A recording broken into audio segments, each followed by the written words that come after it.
Hey, what up, though, people? Thank you guys for choosing to kick off this victory show, this D-Mac Day show with the Woo Crew. It's Wake Up Woodward. Going ahead and smash that like button. And we got a packed house. We got a packed show. It's your boy Brandon Dent, a.k.a. Detroit Kool-Aid, your credentialed Pistons reporter and writer for the network. Flannel Sam, the vet of the squad, vet of the network, Red Wings correspondent. Red Wings. Come on, buddy. I still love you guys, though. But, hey, Flannel Sam, how you feeling this morning? I'm feeling good. I mean, we all know what happened with the Pistons. They dispatched of the Victor Wembanyama-less San Antonio Spurs by 26. Really, it wasn't even that close. So that was great. Obviously, wish we could have got a victory for the Red Wings, but I wasn't expecting them to go into Colorado and win. And the funny thing is, the Canadians, they go and lose. The Red Wings still keep giving me almost like this false sense of hope to where they just won't die even if they continue to lose. But that's all right, you know. I want them to finish the season well. Hey, you know, and that's the most important thing, especially with where their season is right now. Based on where it was a couple months ago, and the expectations with the Todd father were a little bit different. But I'm still going to, based on how our hockey puck knowers are telling us, listen, this team has a good opportunity underneath Yzerman to at least cash in with some of these young players that are showing some promise next season. Hey, you know what? We ride with the Yzer plan. I'm not a Steve bot, though. No, I know. The Yzer plan has a lot of good things, and I think it's on course in a lot of ways, but got to do a better job signing veterans this offseason than they did this previous offseason. Do I think he will? We shall see, but I also am excited, as you know, about more of the prospects getting onto the big club. Yep, and today it is the 28th anniversary of Fight Night at the Joe, March 26, 1997. We're going to talk about that in the next segment, but chat family, I wanted to tee it up for you all because you'll notice today is just Red Wings gear, Red Wings stuff up here, and there's 4 different pucks. We have 4 shows. D-Mac signed each of them, and they all have a special message on them as well. We're giving away 1 puck per show, and on socials, there's going to be a D-Mac jersey giveaway. It's going to be a signed jersey. So, you know what? If you remember Fight Night at the Joe, even if you know what? If you were there, put your memories. If you were with family, friends, dinner, watching at home, listening to it on the radio, hey, put that into the chat. We want to make sure that we're honoring the legend, Darren McCarty. You talk about, players nicknamed the perfect human. You know, Darren McCarty, for all intents and purposes at Wake Up Woodward, is our perfect human. There's not many people that's better than him, and what he's done when I look around here for really all of us and the advice he gives and how he's in the trenches to make sure that we can have these types of opportunities. Shout out to Darren McCarty, man. We love you, brother, and happy for you to have your day. It's Turtle Day. It is Turtle Day. Shout out to Darren McCarty.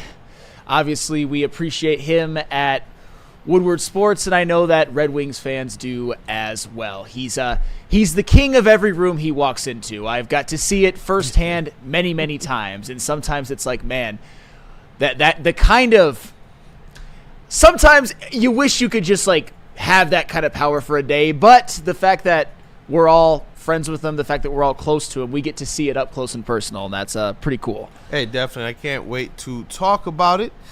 Those Detroit Pistons, they clinch at least a 500 season this year. Oh, yeah. 41-32 after a bludgeoning of the Wemby-less San Antonio Spurs, who they still had a little bit of talent on the other side. They still had some three-point shooters, and for whatever reason, Vassell wanted to just go off on the Pistons in the first half, but it didn't matter. They hold another opponent as well, Flannel Sam, to under 100 points. Yeah. They win 122-96, and stay ready, Sass. He did his thing. Yeah. That boy Marcus Sasser, who was probably one of the picks from the Restore era that not a lot of people are heralded about, and it's because of where he falls on the depth chart.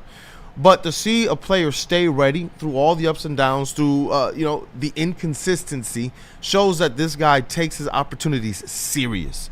And to be able to go out there in this part of the season and give K. Cunningham some rest, who's dealing with a calf contusion, so he missed the last couple games, and to go in there and effectively look like a really, really good, confident, sure-minded, and direct combo guard, that's been awesome. And because they haven't they've allowed them to run pick and roll and run some facilitation sets.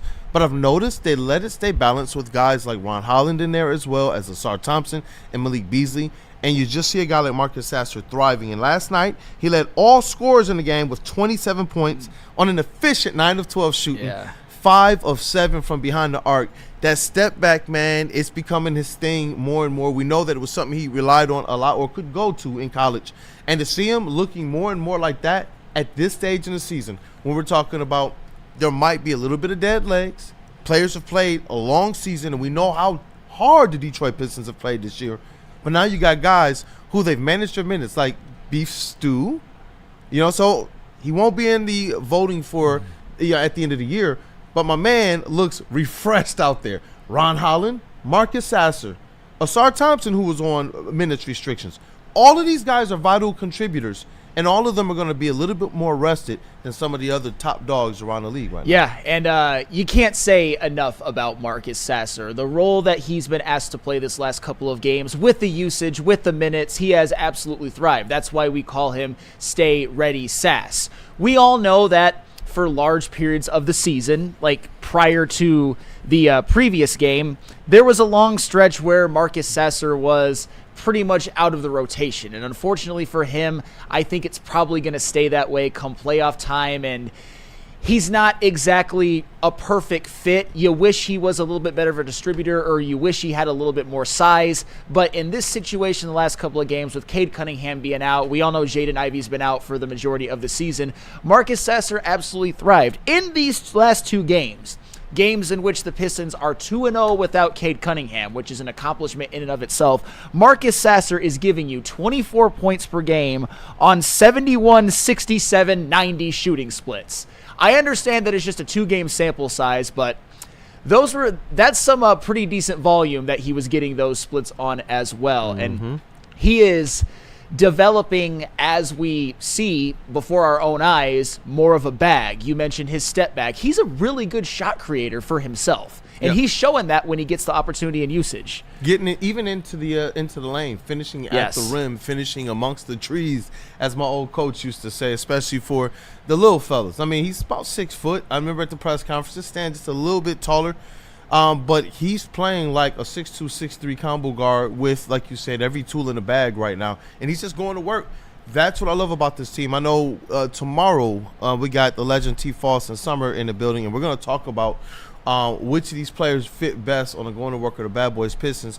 And he does believe that there's some recipe with this team, with this foundation, with what we're seeing percolating right now, that is very, very reminiscent of the early days of the foundation of the Bad Boy Pistons. But obviously, this team has to continue to work. And that's what J.B. Bickerstaff has continued to drill and instill into this team. He said it's always about the standards. And tonight, we're satisfied with it. We reached that.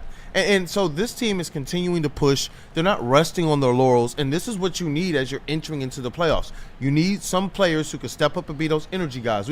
Every year in the NBA playoffs, you see certain players across the league who maybe they didn't have huge roles during the season, but then in the playoffs, all of a sudden, they look like different players.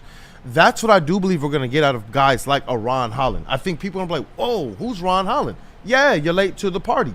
But it's because of how J.B. Bickerstaff has been able to manage this lineup all season. Those veterans, man, they've been doing their thing. And Marcus Sasser talked about that as well. They asked and talked about how this team has effectively, with the young players, been in a position realistically to win. They're going to finish over 500. Yeah. He says the vets, and he named all of them: Tim, Bees, and Tobias. Yeah, and the vets have continued to be here for this team all season long. And last night, what was great about last night, and you can include the vets in it all, we can talk about Marcus Sasser. Obviously, he was the star of the game. He was the standout, but it was just such a great team win all around. You saw the vets really, contribute. You saw Tobias Harris have a pretty good game. You saw Tim Hardaway Jr. contribute. You saw Malik Beasley make a couple of threes, even though it wasn't his most efficient. What's up? No, I was like, say a name. There's one name on there. I was waiting for this one. Who am I missing? Jalen Duren. Oh yeah. Well, I was mentioning the veteran specifically, but Jalen Duren. How about Point Duren? Should we call him Point Duren at this point? And Point Duren. Bro. Obviously, nobody likes to see Cade Cunningham miss some games, But when a Cade Cunningham misses a game like that and those Pistons can win by 26 still, you get an opportunity, I think, for other players to experiment a little bit. And we saw during a 6-game stretch earlier in the season where Jalen Duren averaged 5.7 assists per game and the Pistons were 6-0 in those games. Jalen Duren has that gift. He has the passing gift. There's a reason why. I think it was Greg Kelser, if I remember correctly, made the comparison that Jalen Duren could be a Bam Adebayo archetype. Mm-hmm. And here's the thing. That was great. At the time, I was a little bit like, I don't necessarily know, but the more you see Jalen Duren develop the facilitator, just the facilitator role, that's one of the things that makes Bam Adebayo stand out as a player. The fact that he's a fantastic passing big man on top of everything else he does.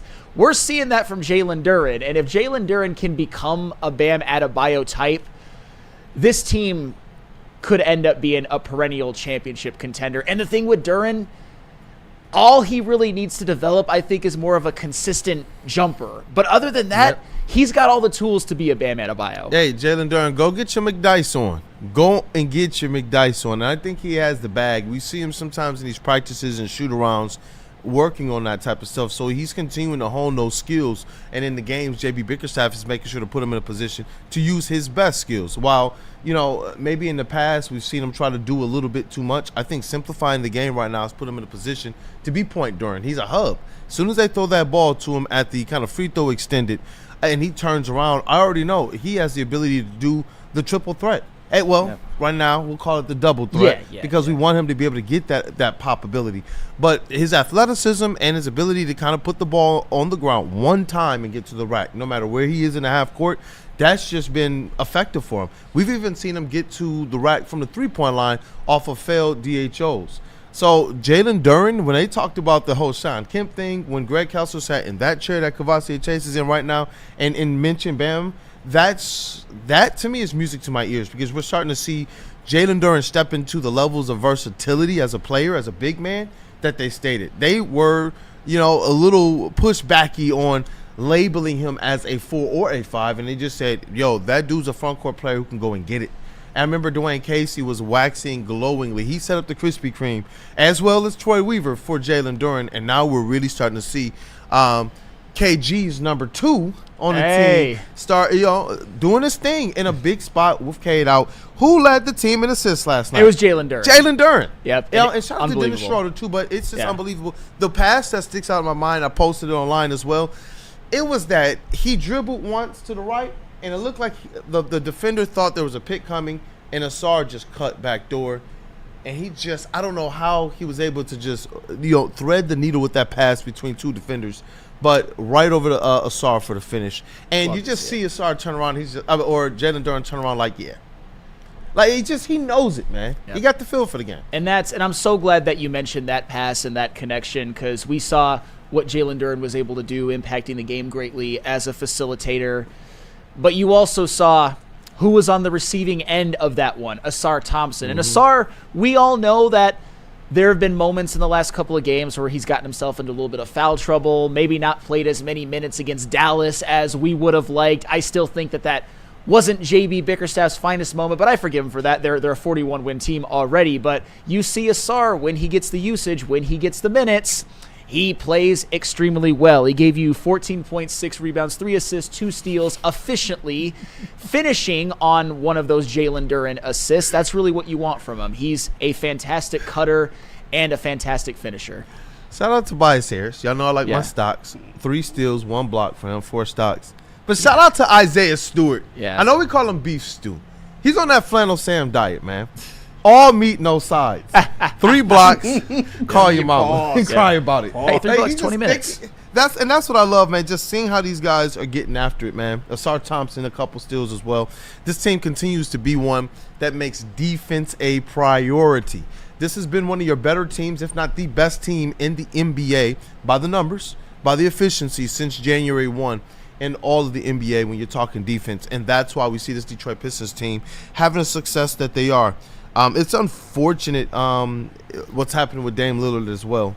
with the blood clot that breaking news last night that he'll be out indefinitely. Word is that he's still trying to get back this season.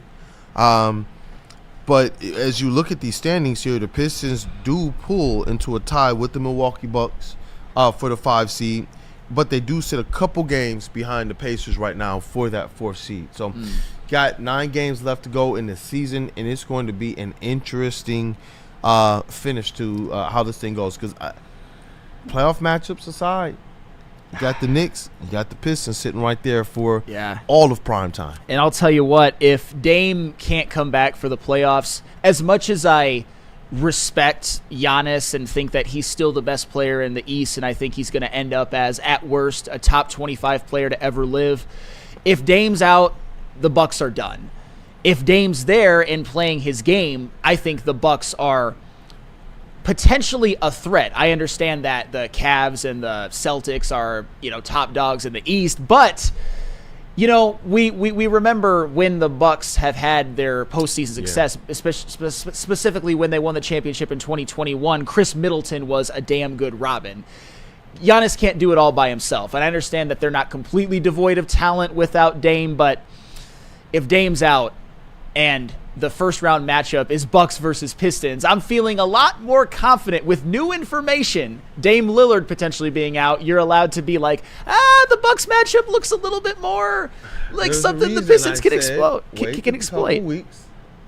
There was a reason, and you see things kind of transpire the way that they do, and I don't think that attrition is done for their team right now, unfortunately.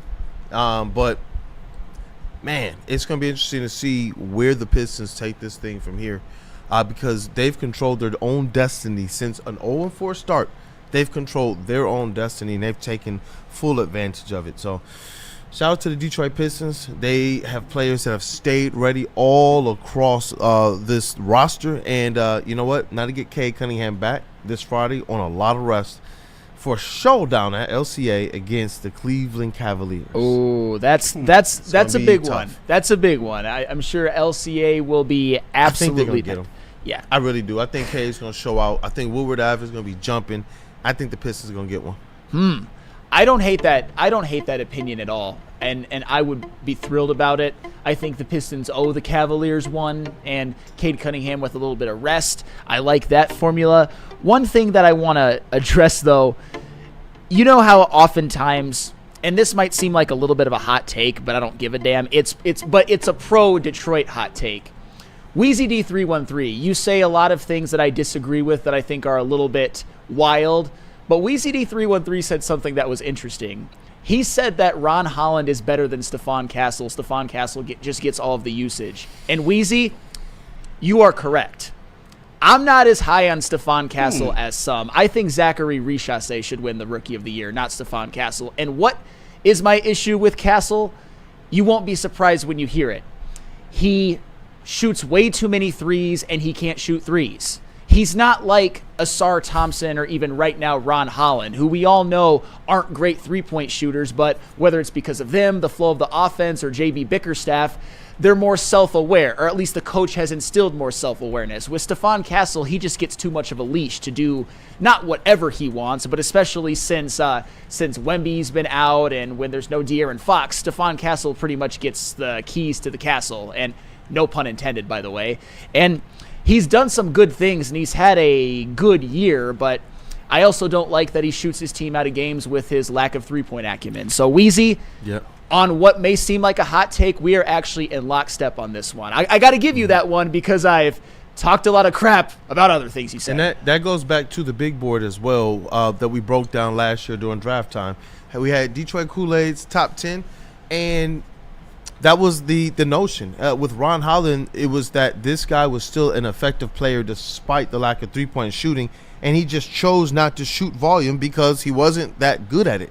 But he was a rhythm shooter. So there were times where he would get on a heater, and he's hitting everything. And so you realize that there is a makeup there with Ron Holland, and every other tool in the bag was effectively there. He was going to be effectively your best wing defender or perimeter defender, whatever you want to call him, out of this draft class. He was going to be the guy that was going to add volume. You know, I can give him the ball, and he's going to get me at least 50% of the time he's finishing at the rim. And we see a lot of the things that we discussed about even when they drafted him, and we say, all right, let's analyze now. Let's not react. Let's analyze. We're seeing these things on film, and the thing that worried me with Stephon Castle, I think he's performed better than I thought he would. And I know that was your guy, JB. He's performed better than I thought he would this season. But some of the reasons why I thought he wouldn't be a good fit with the Pistons are starting to rear their heads. And some of the reasons why, after we got to analyze Ron Holland even more as a player, we're seeing those things. His defense, his energy, his transition, just sprinting down the floor, and his finishing at the rim at a very, very effective rate. I'm so much more impressed as well at how he's finishing through contact and how he's accruing and ones. Think back to some of our other high draft picks, including K.A. Cunningham, and at the rim, finishing at the rim through the contact has been a struggle. So I tip the cap to a guy like Ron Holland and these young players, and they always give credit back to their teammates. He credits Cade for a lot. They credit these vets for a lot. And you see the way they support each other. Jaden Ivey just, you know, I know we got Woodward Pistons today, so. Oh yeah, we got Woodward Pistons, but we definitely wanted to break down the game. And for the record, I'm not saying that Stephon Castle is trash or anything like that. He could definitely develop, but I think that when Wemby gets back, when they get their full complement next year, that the way that they use Stephon Castle might need to change, just for him to be at his peak effectiveness. Because what I've seen this year from Stephon Castle is a poor man's Michael Carter-Williams rookie year. Jeez. I'm not saying that he's going to fall off the cliff like Michael Carter-Williams did, but this is going to be one of the weakest Rookie of the Year wins I've ever seen. Maybe the weakest. Weaker than even Malcolm Brogdon's. With respect. With respect. Right, but he is the prohibitive favorite to win Rookie of the Year.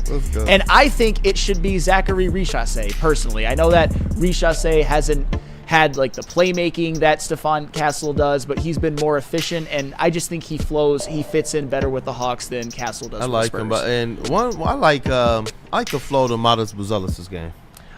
I really do. Matas Buzelis is going to be good. He's going to be so I good. think the Bulls got themselves a steal. And I was skeptical about him, but as you all know, I'm from Illinois. I have a lot of Bulls fan friends. And so I'm more tapped into the Bulls than most people here. And Matas Buzelis, the fact after the Bulls, traded Zach LaVine and all of that, and when Vooch was out for a while with injuries, Lonzo Ball's been hurt a lot recently. That's given an opportunity for Matas Buzelis to get real usage, like 30 minutes, get 30 minutes per game. He's been really impressing me, and hopefully he's not a problem for the Pistons to contend with for years to come. But he's good. He is like this frail frame, and then he'll dunk you through the rim, and then yell at you, bark at you. I'm like, I like him. He is a supreme athlete, and I think that highlight that he had at Crypto, now formerly Staples, in which he behind the back schooled Luka Doncic and finished at the rim with a dunk. It's like, oh my God. So I'm not trying to glaze a bull too much, because obviously I'm a Pistons fan and we love the Pistons. But Matas Buzelis is one of my godsons from another team. Love that man. But hope that he blows every time he comes into Little Caesars. I promise you. Glaze a bull a little. Before we go to break, we got to shout out some super chats that we got sent in before we move on. $5 from Byrne. He said, Detroit, this Friday, you better pack out LCA. I don't want to see Cavs home game in Detroit. Show up and make their ears ring. Also, $4.99 from Dante151. He said the Red Wings called up Casa, but as an emergency backup. God effing damn it. Just make him a starter with 10 games left. At least we have the Pistons.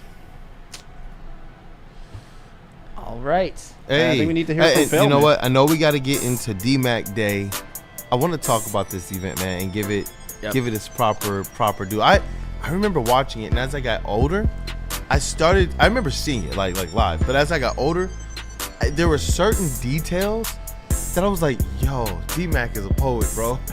There was just certain details about that night that I'm just like, the payback for Drapes, he made sure to take care of all of it. Yeah, absolutely. And where you should take care of your car buying needs, Feldman Chevrolet of Novi, where some of you have had an opportunity to meet DMAC when we did live shows there. Feldman Chevrolet.